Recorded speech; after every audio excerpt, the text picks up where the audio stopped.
ang sapul ni Jarius Bondo. Hanggang sa susunod na Sabado, muling abangan ang inyong batikang kolumnista at iskupero, Mr. Jarius Bondo, sa programa Sapul ni Jarius Bondo.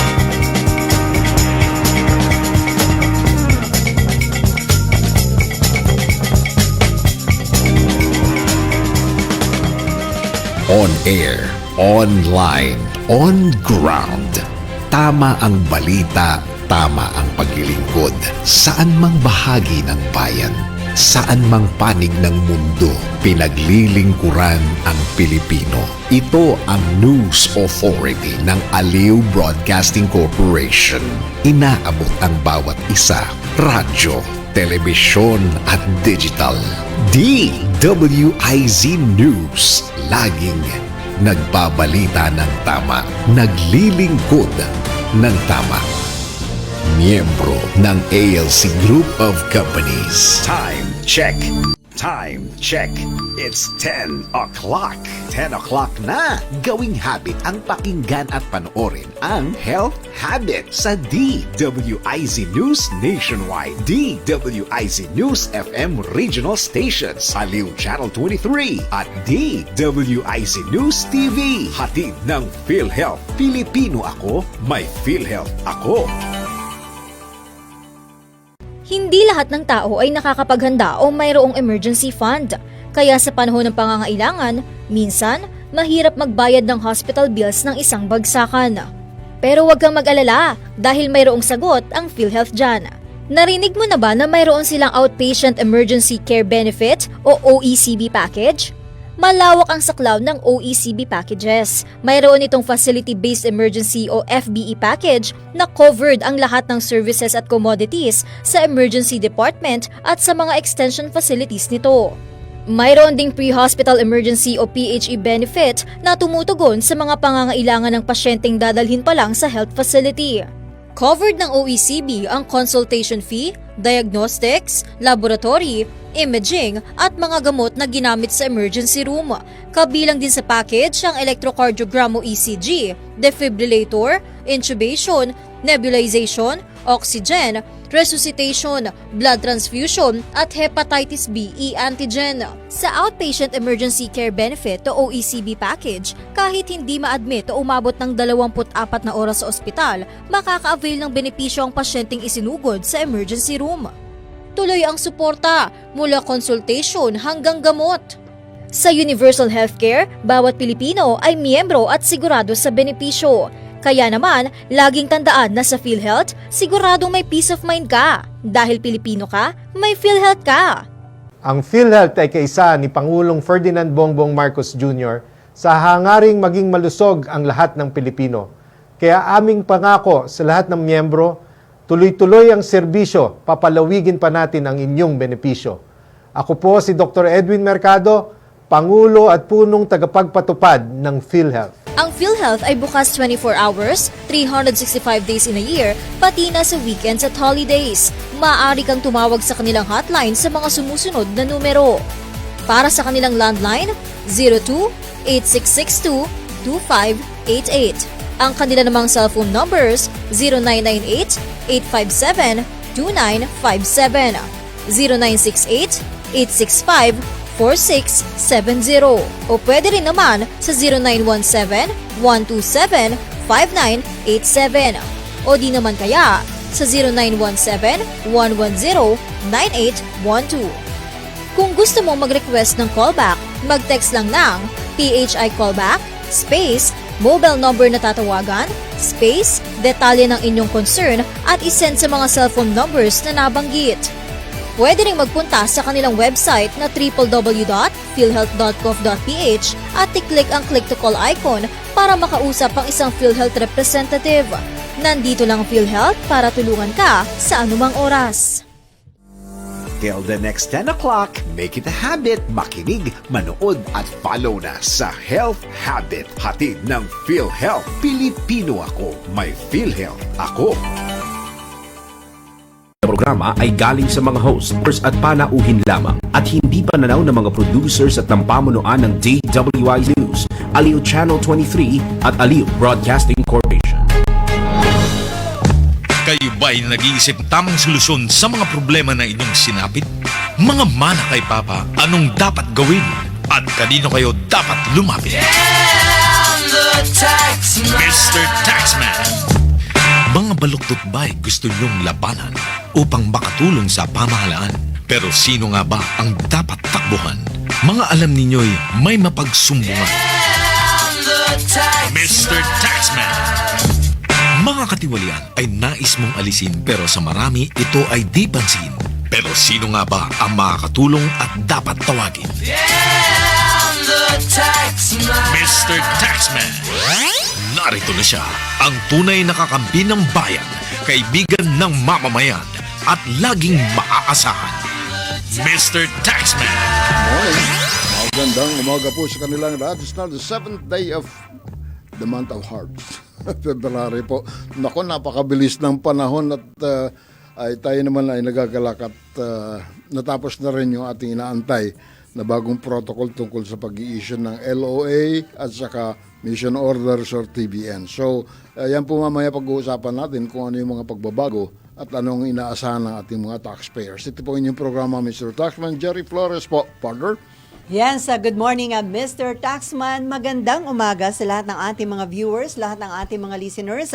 Ako po inyong lingkod, Sally Ortega Bueno. Samahan niyo po kami hanggang 11 o'clock in the morning dito sa ating programang Mr. Taxman. Ako, na-miss niyo po yung pag-guest sa atin ng mga taga Bureau of Internal Revenue. So kung meron ho kayong mga gustong itanong, may mga concerns, feel free po na mag-message doon sa ating Facebook Live o kaya ay mag-text ho kayo para po yan ay ating mabasa at ma-address ng ating mga studio guests. Anyway, Mr. Taxman, na cover ko itong si BIR Commissioner Charlito Martin Mendoza. Siya yung guest speaker doon sa weekly membership meeting ng Rotary Club of Manila. Ang sabi nga niya, next week na ang kick-off noong... Tama yan, sa sabi Friday. nga niya sa mga bati niya ay Happy Tax Awareness Month. Sabi niya gano'n. Dahil mag-start na nga yung tax campaign nila ng BIR next week na ang tema daw ng kanilang tax campaign this year, mahusay na serbisyo katumbas ng buwis mo. O yun sinabi na niya doon sa Sinabi kanyang na. Alam mo, ayaw pa sanang sabihin yan dahil ilalabas sana yan sa launching sa next week. Pero in-announce na ni Commissioner doon sa Rotary Club. Oo, at mabuti naman at nabanggit na niya kung anong magiging theme ng ating tax campaign for the year 2026. At yan po ang magiging yun talagang dala-dala ng ating mga magkakampanya dito sa ating tax year 2026. Maganda yung kanilang theme. Simple, madaling maintindihan. Kumbaga, ito'y makakapang-encourage doon sa ating mga taxpayers na talagang magbayad ng buwis dahil yun daw mahusay na serbisyo katumbas ng buwis mo. O dahil binanggit niya naman na may mga kinasuhan na daw doon sa mga involved na mga kontratista. So, at least, di ba, mapahupa yung... Ang ibig sabihin yan, you'll get what you pay for. Yes. So, yun ang ina-assure na ating... Briefly said, di ba? Oo. Yun ang ina-assure na ating bagong BIR Commissioner. At minention din niya yung inilaunch nila na 5-point Priority Reform and Legacy Agenda na may acronym na BIR DARES. Na may ibig sabihin yung D is stand for Digital and Data Transformation, A for Audit Reform and Accountability, R for Revenue Collection and Base Protection, and then yung E is for E for Employee Empowered and Welfare Promotion, at yung S for Service Excellence and Stakeholder Ayan. Engagement. Mukhang mahilig si Commissioner sa mga acronyms. Mahilig daw siya sa acronym, sabi ni Commissioner. At yun, in-announce na rin niya yung lifting ng suspension sa issuance ng LOA, at maraming nagtanong tungkol doon at inassure niya na wala ng multiple issuance. So, yun ang pinaka-critical kasi doon sa mga issuance of LOAs or MO. Kasi maski na nga yung mission order, nakakadoble-doble. Yun. At diba in-announce na rin niya yung abolition ng VATAG, tama yun. At saka yung yung run VAT audit after rule. fake transaction. Ayun. Yun ang So, ilan sa mga hopefully minention. itong mga reforms na inilaad ng ating mga miyembro ng yung working group yung committee ay nandoon na in finality na at hopefully masusunod yan. Ang sabi nga nito, ang kasunod yan, implementation kung dapat masunod yung tamang yung kung ano na nasa rules and regulation. Oo, at dahil dyan, in-announce ni Blue Ribbon Committee Chairman Senator Ping Lacson na next week magkakandak ng sigurong last hearing tungkol dun sa issue nga ng allegedly yung mga reklamo na pag-abuso sa pag-i-issue ng LOA para marinig yung mga reforms at safeguards ni implement ng BIR. According to Senator Ping Lacson, kapag nakumbinsi sila na enough na yung reforms, iti-terminate na. Last hearing na yon. At siguro, re-recommend na sila kung may mga nakikita sila na dapat i-legislate pa or enough na yung hakbang na ginawa ng BIR. Siguro ang maganda dyan, kung tatapusin na nila yung hearing by yung last hearing kami next week, yung titingnan na lang nila kung ang pag-implement ay naayos. Yun, babantayan na lang. Babantayan na lang. Yung Yun. oversight function ng Congress para makita na, ito baka hanggang papel lang paano sa implementation. Yun ang critical doon. Nandiyan na yung mga bagong rules, bagong regulations, at inaasahan na ito ipatutupad ng maayos at yung implementation na ngayon ang babantayan kung tama ang pagpapatupad ng kanila mga reforma. Kung tama at effective na nai-implement yung Kasi mga ang reforms. target lang naman ito, masatisfy yung mga taxpayers yung kanilang problema. At yung collection na dyan, talagang kinakailangan makuha yung target for the year at yan ang inaasahan na mangyayari with all these reforms. Okay. So, sama na siguro natin ating mga studio guests. Balik na uli ang mga taga-BIR. Na-miss natin sila last December hanggang January. Almost 2 months. Almost 2 months na hindi ho natin naging guest. Pero buti na lang, pwede na dahil mag-start na nga yung tax campaign. Importante Tama. na marinig ng publiko itong kanilang mga kampanya para ma-remind sila sa mga deadlines at mga dapat nilang obligasyon para dun sa kanilang kinita for the year 2025. Okay. Atin ho mga panauhin, sila po ay mga taga Revenue Region 5. Taga RDO number 27. Caloocan. Ayan po yung Caloocan. Ito yung talagang pinaka... pag sinabing 5, Caloocan, di ba? Nandun ang regional office. Nandun regional office. RDO 27, Caloocan. Unahin po natin si Revenue Officer 2, si Attorney Hugo Iran Jr. Attorney, good morning. Yes, good morning po. Teka muna, bago ang lahat, iko-congratulate lang, kahapon lang siya nag-take out as a new lawyer. Wow! Sasama ka doon sa mga pumasa. Yes, so he is now a CPA lawyer of the BIR. Wow! Take one. Congratulations. Congrats. Thank you po. Thank you, Sir Jerry and Ma'am Sally. Thank you po. At kasama ni Attorney Iran Jr., ang isa pa rin sa mga revenue officer. Siyang group supervisor. Kayo mamang group supervisor. Ba't di naman nilagay dito? Kasi yung group supervisor, susunod, ano na yan Pwedeng RDO na, RDO. Si group supervisor, Ma'am Librada Valencia. Hi, Ma'am. Gandang umaga. Yes po. Good morning po, Sir Jerry, Ma'am. Good morning po sa lahat. Morning and welcome. Thank you po. So, ilang grupo ba meron dyan sa RDO 27? Bali, 11 groups po kami, ma'am. So, isa kayo doon sa 11 groups? Yes, At ma'am. ano ang tinututukan ng grupo ninyo? Ng mga programa? Doon sa KPI. So, yung ngayon, sir, ang aming tinututukan, una nga... Lapit mo tayo sa microphone. Okay. Ang aming tinututukan, sir, una is sa collection natin, then yung pong aming mga pag-campaign sa mga taxpayers. Tax campaign. Yes, Okay. lalo na nga po, nalalapit na naman yung filing ng ating annual ITR. Then aside from annual ITR, yung ating mga monthly and collection. Yung mga monthly obligations, and quarterly obligation po natin. Yun po yung pinapakiusap natin sa mga taxpayers na i-comply po natin hanggat maaga. So, importante pala yung program na tinututukan ng grupo ni Mama Valencia.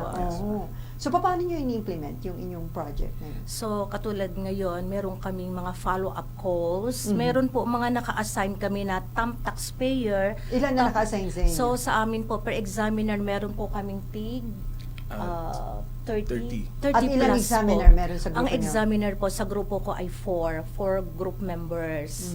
So, follow-up calls kami to remind them na malapit na yung deadline. Kung pa pwede sana, marimit natin ng mas maaga. So, yun. Then, ito pa nga, may mga padating pa nga po kami mga tax campaign na sana nga po, ang pakiusap namin, sana lahat ay mag-join, makilahok Yes. para po yung ating ang ano po ang panawagan po ng aming commissioner, ng aming bagong commissioner, ng aming director, ang aming RDO, ano po maisakatuparan lahat. So, Teka muna. Ang National Office of Mamumuno ni Commissioner ay ilulunsad yung National Tax Campaign next week. Kayo ba ay mayroon din sariling pinaplano sa district? Kuya, pasa ko kay Kuya. Sige, Kay Sir Atty. Jerry, opo, sa district naman po namin sa RDO 27, meron din po, I believe sa ibang mga district offices, magkakandak din po kami ng aming sarili naming Yung sariling kick-off. kampanya. Oo, Kick- yung kick district mismo, that the Region 5. Yes po, District. district po. Opo, okay. RDO 27. I believe saan siya, 26, 27, February. Yes po. So, wala pang sinasabi talaga kung anong gagawin. Pero last year kasi ang ginawa namin is TCVD, Tax Compliance Verification Drive. So, may mga pinupuntahan kami mga taxpayers, mga businesses yan. Check namin yung registration compliance, yung sa libro, resibo, yan. Kung updated sila. So sa 26, pero wala pang detalye kung the same yung gagawin this Yes, year. wala pa naman. Date pa lang po yung meron. At saka yung venue, wala Yes, wala pa. pa po. Kasi minsan, kapag siguro sa region, dun may mga recognition o acknowledgement dun sa mga Ang top taxpayers. some taxpayers, Yes, diba, opo. usually. Pero sa district nyo, ginagawa nyo ba yun? Hindi. Meron din naman po sa amin. Pero for this year po, wala pa po talagang Wala bang definite. Ang meron lang talaga is date.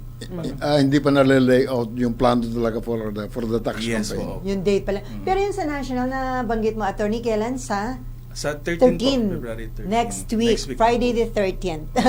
Yun yung kick-off ng national. National yun. Oo. At gagawin yan sa PICC. At yun na nga yung nabanggit natin na, yun ang tema. Nabanggit na ba sa inyo yung team? Yes po, na-disseminate na siya internet. Ano yun? Sorry. Mahusay na serbisyo katumbas ng buwis mo. Ayun, Yes. mahusay na serbisyo katumbas ng buwis mo. Tama yan. Ang ganda, ang galing. Kung mga para sinasabi ng mga taxpayers, kung gusto mo na mahusay na serbisyo, magbayad Magbayad yan ng tamang buwis. Oo. Oo. And you can expect from government kung ano talagang dapat gawin. So, ngayon, kailan ba na-lift yung suspension ng LOA, ma'am? Lapit ho tayo sa microphone.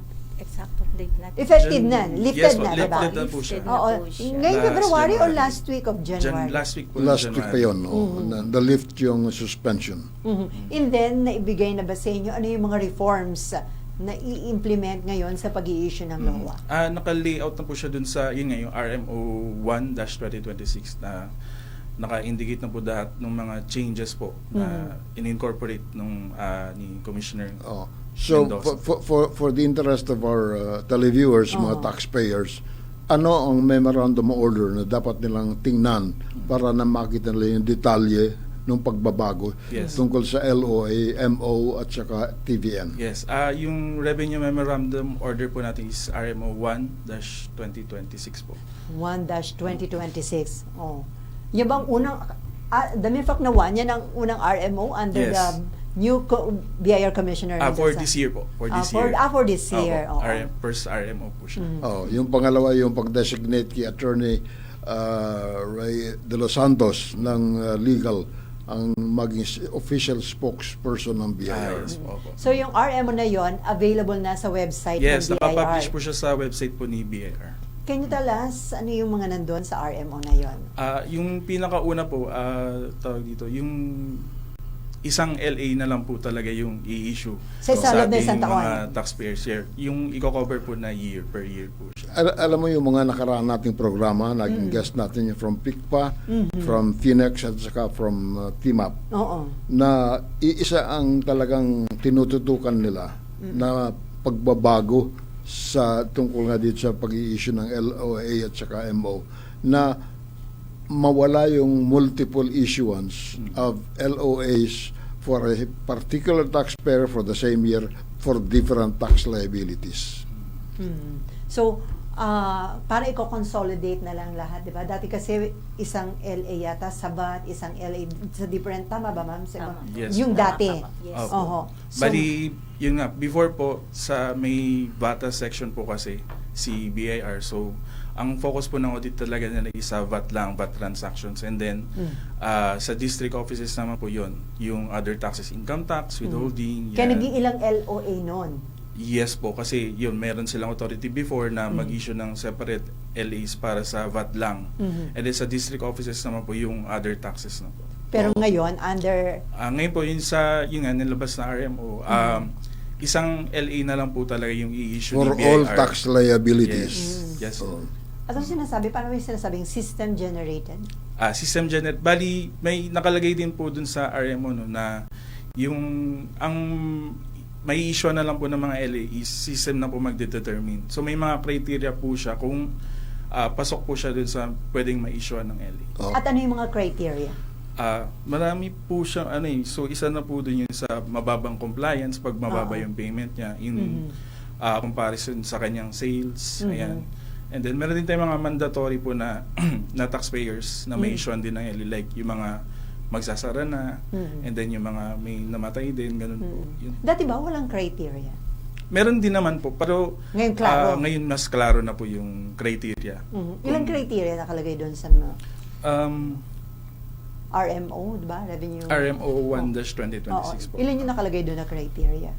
Hindi ko na, hindi pero ko natandaan. madami. Madami po. Medyo madami. mahaba yung mahaba yung Oo. memorandum order. Oo. So doon ibabase kung sino yung pwedeng issuehan Yes. ng Yeah, letter of authority. I would really suggest na yung mga taxpayers, for their own interest, basahin niya yung RMO number 1, RMO number 8, 2026. At napakahalaga ng dalawang issuances na yun.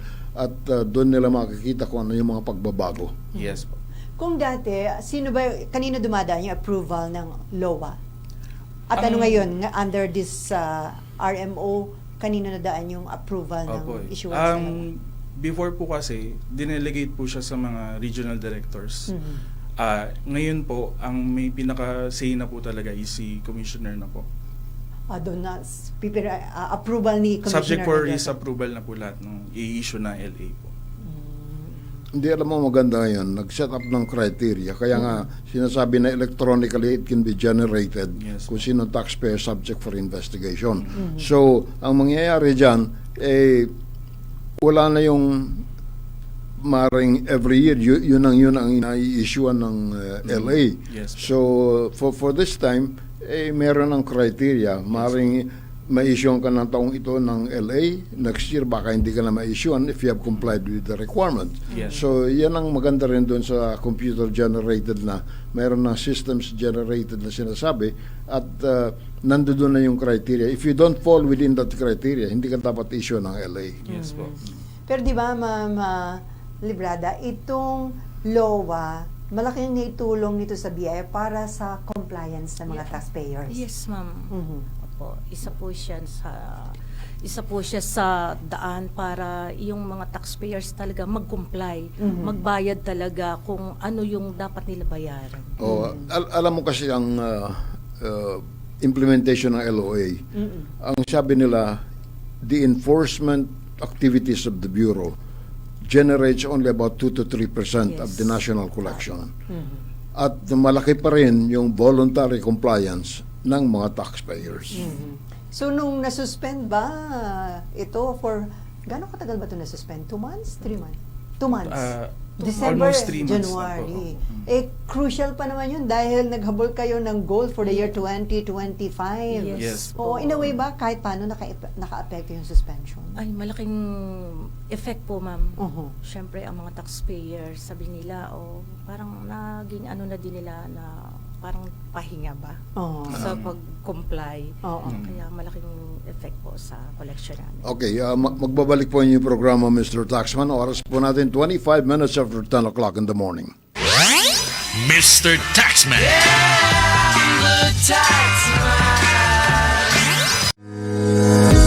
Bago maniwala sa mga claim-claim na yan, patunayan na yan sa Let's Prove It!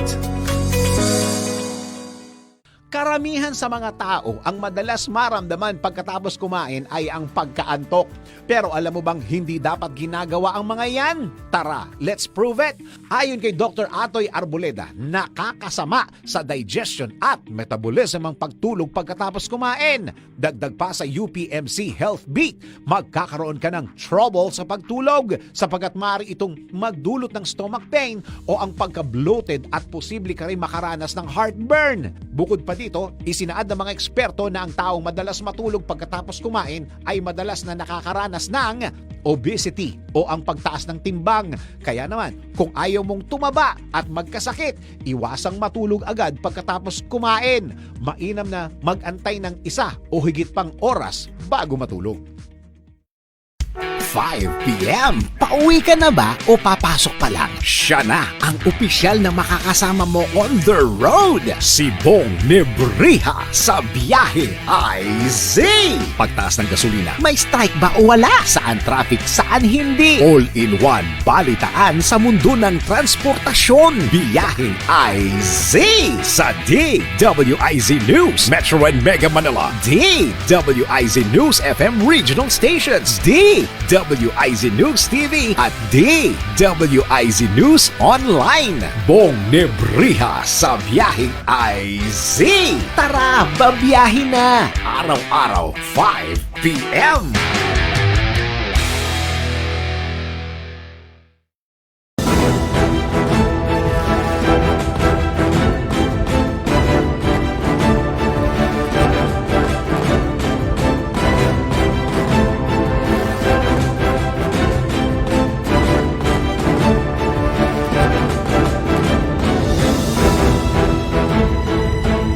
Latest, pinakabago at tama. DWIZ News Catch Up. News Catch Up. Pilipinas, narito na ang tamang balita sa oras na ito. Isinailalim na sa state of calamity ang Iligan City dahil sa epekto ng pananalasa ng Bagyong Basyang. Idineklara ito ng pamahalaang lungsod ng Iligan kagabi, Pebrero 6. Ayon sa lokal na pamahalaan, hakbang ito upang agarang tugunan ng mga relief operations at rehabilitation sa mga nasabing infrastruktura gamit ng kanilang calamity fund. Samantala, kinumpirma ng Department of Social Welfare and Development na nagpapatuloy ang search and retrieval operations sa Iligan City. DWIZ News Catch Up. News Catch Up. At yan ang tamang balita sa mga oras na ito. Mag-follow at subscribe sa lahat ng DWIZ News digital accounts. Facebook, Instagram, YouTube, TikTok, X, DWIZ News app at DWIZ News website. Ako po si Angelo Riñon, nagbabalita ng tama, naglilingkod ng tama. Oras-oras nagbabalita ng tama, naglilingkod ng tama. DWIZ News Catch Up. News Catch Up. Ang balitang ito ay inihatid sa inyo ng Bingo Plus. Bingo sa saya, plus sa panalo. Gaming is for 21 years old and above only. Game responsibly, keep it fun. Mr. Taxman.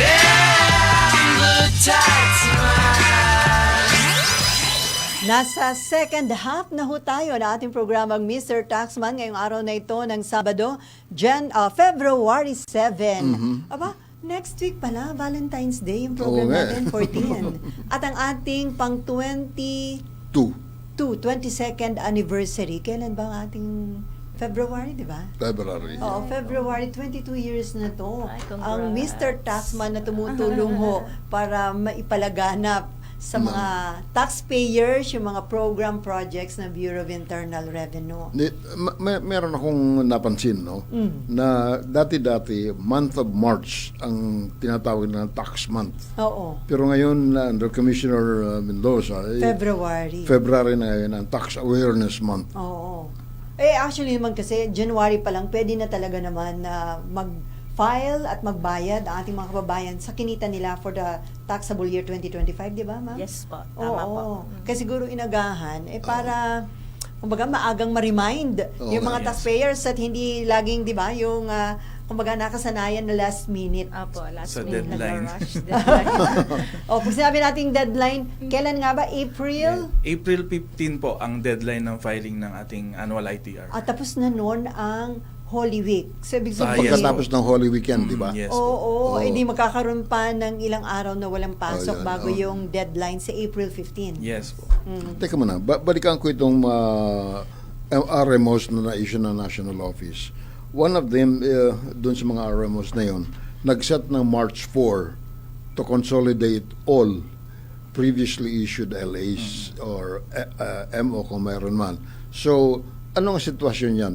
Paano mangyayari? Sa Caloocan ba, maraming mga ganitong kaso na dapat i-consolidate by March 4?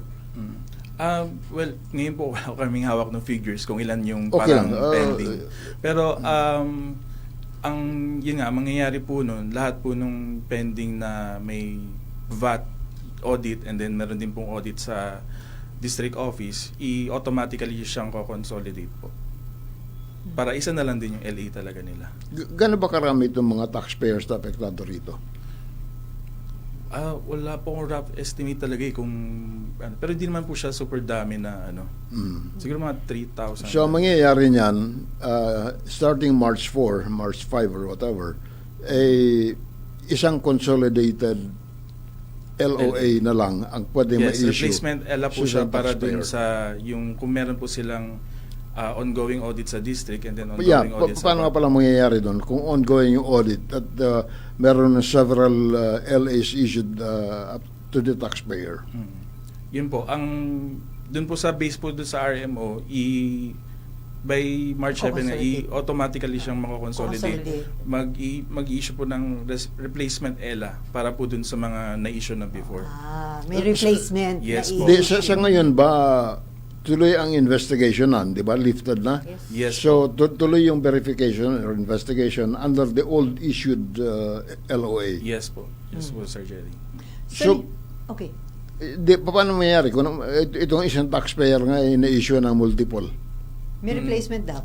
Para consolidated. Ano po, yung kasi may binigyan po nga ng option si taxpayer na merong pending audit sa VAT tsaka sa district na pwede pa rin naman niyang ituloy as separate lahat. Separate investigation. Opo. Pero paano? Sino at whose instance gagawin yung ganong sistema? Taxpayer ba kailangan mag-request na ituloy na lang yung investigation? Or yes po. On your own sa district, sabihin ninyo? Ang option po na ituloy siya separately is nasa taxpayer po. Kasi si BIR, ang gagawin po niya, kung hindi po gusto ni taxpayer na bukod lahat, si BIR na po magko-consolidate. So, bibigyan pala ng option yung may ongoing na yung na-issue na ng multiple... Kasi kung halimbawa may ongoing investigation at isang LA lang naman ang na-issue, walang problema, tuloy-tuloy lang. Yes. Pero yung may ilang ang pinoproblema lang dito, yung nagkaroon ng multiple issuance. Meron para sa VAT, merong maybe sa withholding, baka mayroon pa rin na-issue doon or whatever, and of course, income for income tax purposes. So, binibigyan ng option yung BIR kung si taxpayer po ang may option na si taxpayer. Either consolidate or tuloy na lang yung magkakahiwalay na pansamantala. Pero automatically by March 4, dapat consolidated na. And then may issue po sila ng separate replacement ELA po. May replacement LA na lalabas. Opo. Para na po sa lahat na po yun. Para sa lahat na. Opo. Ano yung initial feedback nyo sa mga taxpayers dito sa pinalabas na mga reforms? Kumbaga, ano sa kanila? Highly acceptable, na-appreciate nila na at least one LOA na lang doon sa mga isa sa ilalim sa audit. Yes po. Sa akin po, marami pong natuwa.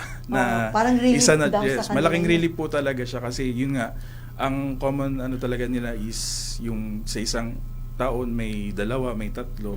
So, yun ang time-consuming daw dahil ang dami nilang kailangang i-present na documents. Kasi sa documents pa lang po marami talagang kailangan nilang i-submit para makapag-audit po din kami ng maayos po. So, bukod sa relief sa taxpayers, pati ba sa panig ng BIR, na-appreciate nyo nung gano'n na consolidated na mas mabilis din para sa inyo yun? Mas okay po din talaga siya na isa na lang talaga yung LA. And then kasi sa pag-audit and then sa reports din po, isang investigation na lang po para sa lahat. So mas mapapabilis din yung Yung pag-come up sa ng present decision? ano naman po is same pa rin naman yung Proseso. time limit sa pag-audit po. Which is? 180 days po. Yung from issuance ng ELA, ang- may 180 days po si examiner para makomplete yung pag-audit po. Ang importante kasi dyan, pag mayroon kong natanggap na LA or letter of authority, yung maghanda ka ng mga substantiation requirement. Yes. Kasi yun ang pinaka-critical doon eh. You have to substantiate whatever you claim that you have really spent or earned or whatever. Yes, tama po yun, Sir Jerry. Okay. So yan, lahat po ng doon sa mga taxpayers natin, i-search nyo na lang sa website ng BIR para makita nyo po yung detalye ng mga reforms, safeguards na ini-implement po ng BIR after na magkaroon ho ng technical working group ba? Yung nag-aral, kasama yung ilang mga private organization, consultation with some private organization at na-come up nga nila itong mga At reforms. na to. nabanggit naman sa atin ng mga consultative groups na Katanggap-tanggap din sa kanila, no, kinukonsulta yung ng naging BIR decision. at they are satisfied with the outcome ng studies na pinalabas ng technical working group. So at least ngayon, magandang start of the year para makapag-focus na kayo sa Yes. inyong pangungulekta at ma-meet. Magkano ang goal ng inyong district? Meron na ba for the year? Mukhang hindi pa nada-download. Hindi pa? Parang Na-revise po siya pero siguro check po namin kung ano. May yung- initial na nailabas, Opo. tapos ay ni-revise. Yes. Magkano ang in-assume ninyong increase for this year? Ilang percent? Di ko po tanda talaga yung exact na Kasi figures, eh. based on... Minsan may estimate muna Hindi. kayo habang wala pa, Yes di po, ba? opo. Oo. Kino-compare naman po siya sa actual collections previously po. Kasi ang target ngayon is 3.5 trillion. So, yan ang paghahati-hatian ng LT at saka ng mga 19 regional offices. So doon malalaman natin 19 region and then sa bawat region paghahati-hatian ng mga RDO, District Revenue offices. District Offices. Oo. So dahil dyan, ma'am, tax campaign, ito pinaghahandaan nyo na dahil Yes mag-start po. na. Oo. Lalo na at ang inyong grupo talagang nakafocus sa... Yes po. Lahat po ng groups ay talaga po na nakafocus po dyan sa aming campaign at pakiusap na talagang makipagtulungan po sa atin ang mga taxpayers. Kasi ang inyong goal, never pang bumaba, no? Talagang ang Hindi trend bababa yan. pataas ng Pataas po pataas. ng So, pataas. and usually, yearly, mga ilang percent ay tinataas? Nasa 20? Depende po, ma'am, sa Sa actual performance po di BIR din. Pero ang baka ano yun ako. Pero ang alam ko po is nasa 5 to 10% yung increase. Mababa lang this year. Opo.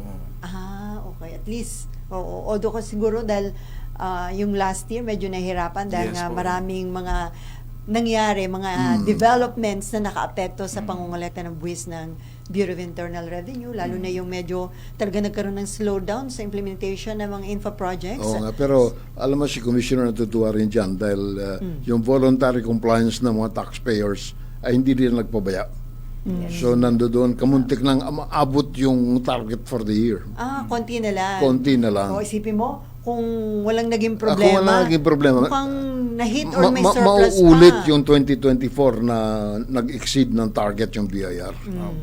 Kaya nga sabi ni Mendoza, isa sa mga challenge din sa kanila na makonvince yung mga taxpayers to file and pay their taxes on time, correctly, kahit paano nangyari na, di ba, yung parang nagbigay ng... O yung mahalaga dyan, yung ating mga kababayan, yung mga taxpayers, ay gawin yung kanilang tungkulin.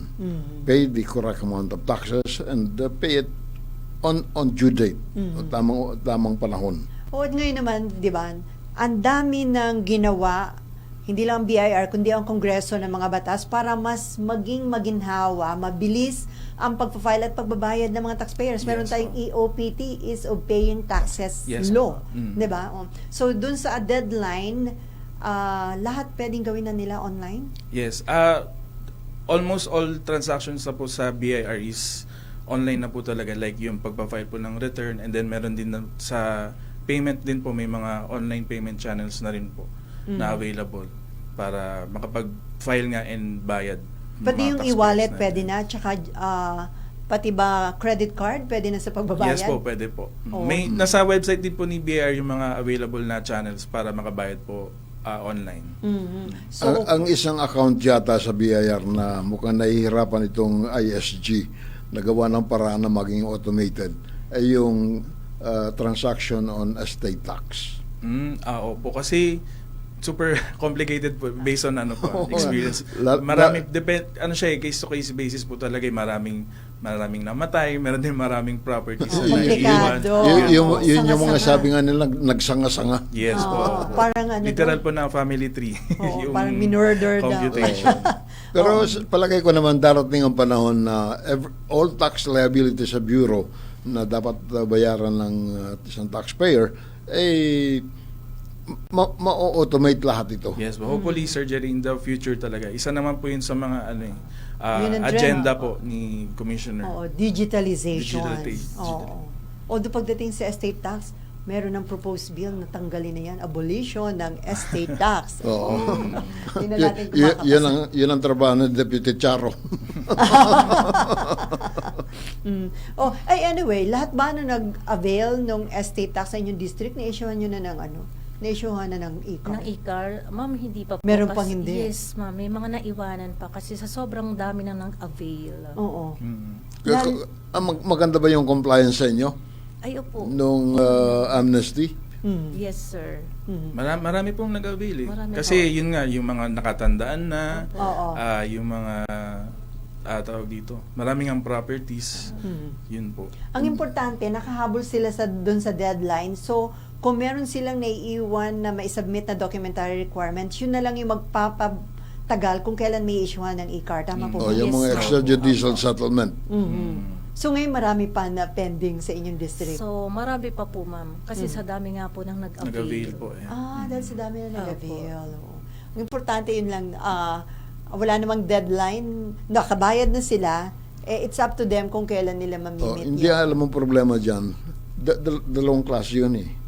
Kaya na-delay yung submission na extrajudicial settlement. Una, yung away pamilya.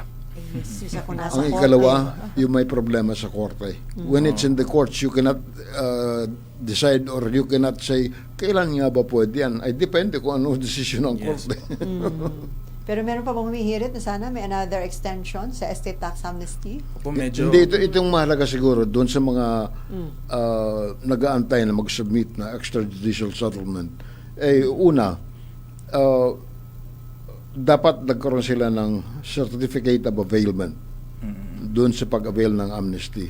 Pero ito ang dapat nilang tandaan na kung ang lumabas na extrajudicial settlement ay lalabas na mas mahalaga kasi marami doon sa mga nag-avail ng hindi pa makasubmit ng extrajudicial settlement ay nagbayad lang ng minimum. opo, yung So 5,000. what happens now pag submit ng extrajudicial settlement, yung values ay napakalayo doon sa inavail nila. Sa ganun po, Sir Jerry, ang chinecheck naman po yan bago talaga siya may issue ng e-car. Pero may mga instances na ito yung pinakompute kay BIR tapos nung nagpasa na siya nung Iba na. extrajudicial, mas malaki pala dapat. Ang pwede pong gawin doon is kung ano yung binayaran nila for the amnesty, pambawas po siya sa kung ano talaga yung supposed to be So ang mangyayari dyan, kung ano man naibayad nila sa amnesty, pangbawas po siya dun sa yan ang supposed to parang be. advance payment. Yes po, parang ganun So, po siya. pero ang values will be at the same. Kung ano po yung actual computation po based doon sa sinabit na extrajudicial Yan na nga. Kasi ang ginagawa natin, yung valuation is at the time of death, hindi ba? Yes po. Ang estate naman po is at the time of death po Yung pa rin talaga ang siya. basis. Yes po. Opo. Ang mangyayari lang, pag nagkaroon ng recomputation at lumaki yung dapat bayaran, mayroon ba mga penalties ito? Yun nga po kasi since tapos na yung amnesty po before, no? Kung magpapakompute po sila ngayon tapos matagal lang namatay, may penalties po talaga siyang kasama. So magkakaroon na ng penalty. Opo. Pero kung nag-avail po sila ng amnesty tapos yun nga, hindi tugma dun sa sinabit, pwedeng ibawas po yun. Walang problema. Hindi, pambawas lang po siya. Babawas lang. Opo, yung So, naibayad sa kung ano amnesty. yung talagang lumabas na computation, yun ang babayaran. Yes po. Minus what was availed up. Yes. Opo. Yun. Okay, so babalikan natin ating mga studio guests. Ang oras po natin, 15 minuto bago sumapit ang alas 11 ng umaga. Mr. Taxman. Tuklasin hindi lang history, kundi adventure at nature trip ang hatid ng Bulacan. Simulan natin yan sa Biak na Bato National Park sa San Miguel, kung saan pwedeng mag-explore ng caves at waterfalls habang binabalikan ng kasaysayan ng revolusyon. Kung nature vibes naman ang hanap mo, perfect na perfect dyan ang Verdivia Falls sa Doña Remedios Trinidad o ang Madlum Cave na sikat sa rock formations at river trekking. Para naman sa cultural experience, bumisita sa Baraswain Church. Ito ang makasaysayang simbahan kung saan naisulat ang unang konstitusyon ng Pilipinas. At kung gusto mo naman ng Instagram-worthy na spot, subukan ng Garden Ciudad de Victoria sa Bukawi kung saan makikita ang breathtaking flower gardens at relaxing landscapes. Kaya ano pang hinihintay mo? Halina sa Bulacan at damhin ang saya ng nature at kasaysayan. At yan ang ating highly recommended. Mga balitang scoop exclusive! Mga balitang nangyayari pa at gusto mong malaman kung ano na ang latest scoop. Mga balitang hindi mo dapat bitawan at kailangan ng tutok. Mababalitaan lahat, hagip lahat sa DWIZ News Scoop! Naka-live sa Aliw 23 Free TV. Naka-live din sa DWIZ News. Naka-live din online. DWIZ Facebook, YouTube at DWIZ News website. Samahan ang buong puwersa ng DWIZ News and Research Team sa paggalugad sa buong bansa at buong mundo ng balita at impormasyon. DWIZ News Scoop! Maki-scoop 4 p.m. Monday to Friday kasama si Dennis Antenor Jr. DWIZ News Scoop!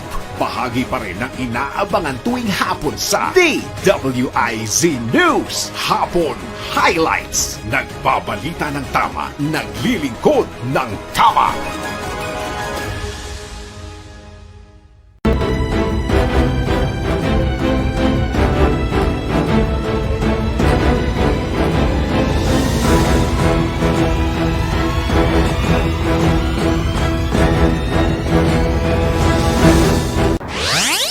Mr. Taxman.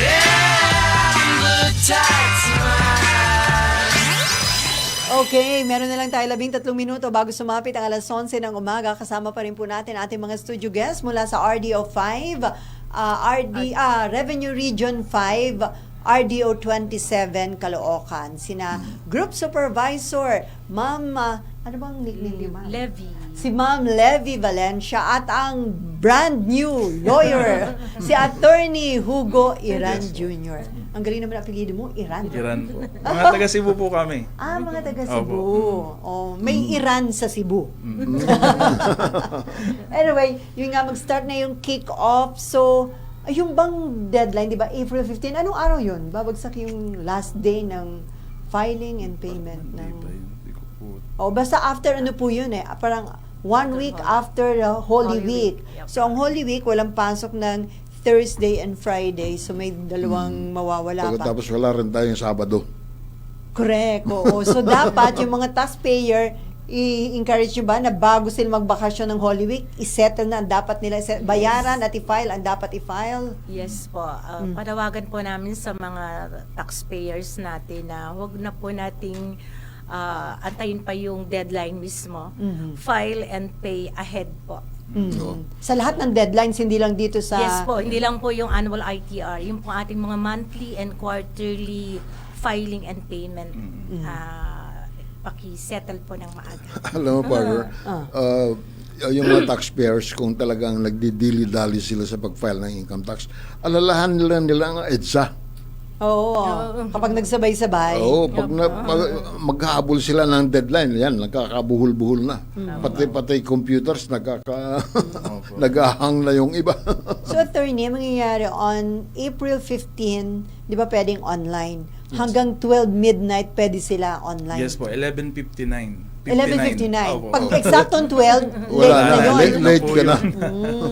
Kapag hinintay nyo pa April 15, baka midnight, ano pa, no? Yung traffic na, Yes po, magkaberya opo. pa. Sabayan. Oo, pag sabay-sabay lahat. So, wag nang hintayin. Lalo na siguro, Ma'am Levy, yung wala namang babayaran kundi filing. Mayroong ganon, di ba? Yes, ma'am. Meron pong gano'n na zero. Zero na ang tax due. So, i-file na lang po ng mas maaga. Oo nga, yung mga walang babayaran. Kaya, kung pwede, mag-file na sila ng mas maaga. Dahil hindi naman nila sasabihin, wala pang pera eh.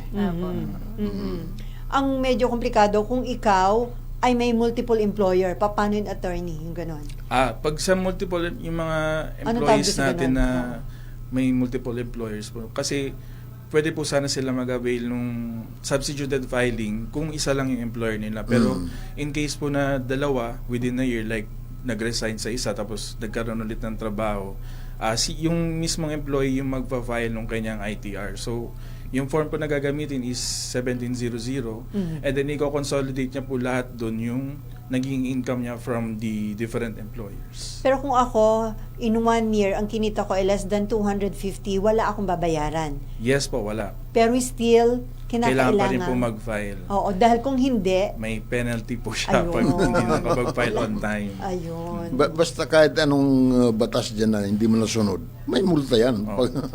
By the time you comply the requirement. Pero kung ako empleyado, ang employer ko ang magfa-file nun? Or may pipilapan lang ako? May pipilapan pa rin ako? Kung ano, yun nga po, kung isa lang yung employer within the year, si employer po yung magpa-file on behalf ng employee po.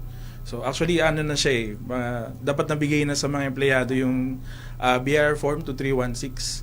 Nandun nakalagay kung magkano yung naging sahod niya within the year and then kung magkano yung kinaltas sa kanya. Tapos, si employer naman, sa February 28 yung deadline nila, pagpasa kay BIR. Yun po. Pagka ganito, dahil karamihan digitalized na, halos digitalized na nga yung pag-file and pay, pag deadline, marami pa rin ba mga taxpayers na Opo, pupunta sa office? common concern po talaga siya lagi pag deadline na yung traffic sa pagpa-file po ng ano.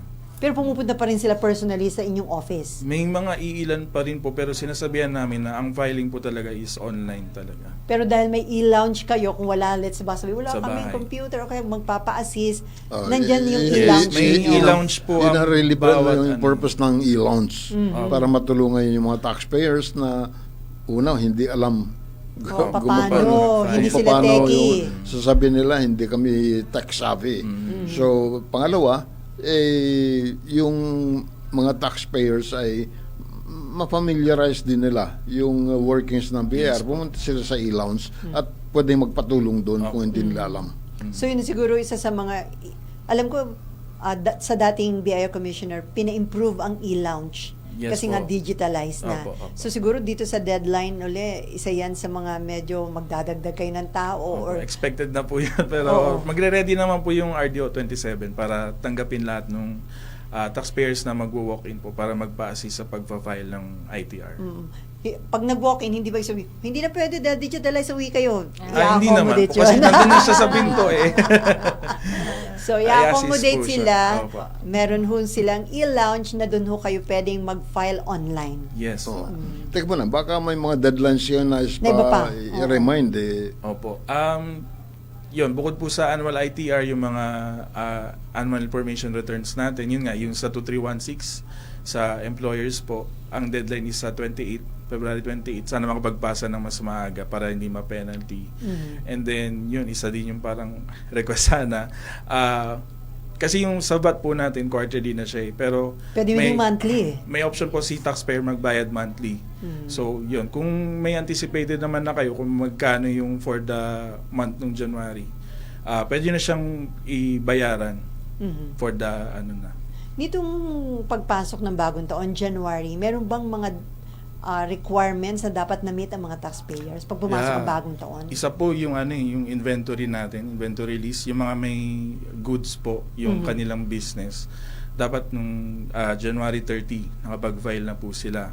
And then doon naman po sa mga nagpapaupa, yung mga nag-release, yung less information sheet, nung February 2 naman po siya, nag-deadline. Mga tapos na. Yes po. So kayo ba, regular pa rin na may binibigay na seminars sa mga taxpayers kung may nagre-request na lalo na yung mga newly register na mga New registrants Oh, po. new registrants. Sa office sa RDO 27 po, meron kami every Friday morning. Nagkakandak po kami ng seminar New para sa registrants. new registrants po ni BIR po. At And kahit sino naman po welcome dun, kahit hindi taga RDO 27. Yun po. Pero meron mga instances na may industry na nagre-request na sana mabigyan ng seminar, lalo na kung halimbawa may mga concerns sila sa ganitong naipasang batas o anumang bagong regulations na BIR. Meron naman po yung mga special na topics na gusto ma-discuss, yun po. May mga nag-ano din po sa amin sa RDO 27. And pwede rin naman po silang mag-request kung may gusto silang matakil na topic. About dito sa bagong regulation sa pag-issue ng law, may nag-request ba para may explain sa kanila? Wala pa naman. Wala pa naman po. Pero most likely ito po, baka isama po siya sa kick-off sa tax campaign. Isa sa mga babanggitin yan Yes sa po. tax campaign. Ang inyo bang district, isa sa mga ISO certified, di ba? Yes Lahat po. na. Kakaano lang ulit rin yun nung para sa ibang processes. Pero yun po, ISO certified po si RDO 27. At sa mga taxpayers sa inyong district, saan ang opisina nyo pala? Yes, yung RDO 27 Caloocan po ay nakalocate sa along EDSA po siya eh. Ang address po is 140 Barrio Calaanan, EDSA, Caloocan City. So ang pinaka-landmark po is bago magmonumento, yung MC Hospital, and then sa kabilang side naman is yung pero wala na siya doon, yung SSS po. Ang district office nasa bukana ng EDSA. Opo, Pero yung RDO regional office nasa likod. po. Nasa likod. Magkapit-bahay sila. Yes po. So very accessible sa mga Yes po. taxpayers. Marami bang parking space doon? Isa po sa mga ng Pinoproblema PPP, nila. opo. Pero may medyo kalayuan lang, may mapaparkingan naman po sila. Kaya karamihan ng mga revenue district office nasa mall na eh, no? Ang daming mga lumilipat sa mall para mas maraming Yung ma-accommodate. maraming parking spaces. At mas ma-encourage yung mga taxpayers dahil after transaction sa BIR, magmo-mall na. No. Ay, nako. Anyway, may mga gusto pa kayo dagdag bago tayo patapos na yung oras natin. Baka meron pang pahabol, message or whatever. Ayun po sa mga taga pasunod po ni Mr. Taxman, sana mag-file po tayo on time para di na tayo ma-aberya sa deadline. Sino bang revenue district office niyo dyan? RDO? Si attorney. Yes, hello RDO. Si Attorney Bayani Adlane po. Hello po. At ang Hi, sir. inyong Ardo? Si Ardo, Attorney Alexander Tolentino po. At ang revenue Director po si Director Attorney Manuel Ferrer Jr. Dating regional director ng Central Luzon. Nalipat sa 5. Nasa 5. Maraming galaw. At sa region lang nila yung dalawang RDOs ng 25A at saka B nagpalitan. Yun. So malamang magkaroon uli ng lalabas na mga, dahil bago ang ating BIR Commissioner, baka magkaroon ng rigudon. Marami na. Marami na rigudon. Ay, teka muna, wala na tayong masyadong panahon. At at this juncture na siyang pasalamatan ang ating naging mga panauhin dito sa ating studio. Unang-una na, congratulations again to our new lawyer, si Attorney Anong nickname mo, Hugo Attorney? Iran Hugo Jr. po. Hugo. Pagkatapos ng kanilang group supervisor na si Levi Valencia. Maraming salamat. Of course, kay June, si Attorney Abdane Bayani at sa kanyang director si Manny Ferrer Jr. Maraming salamat sa ating mga taga-subaybay. Thank you so much. Be with us again next Saturday sa isang pagtatanggalan yung programang Mr. Taxman. Jerry Flores po.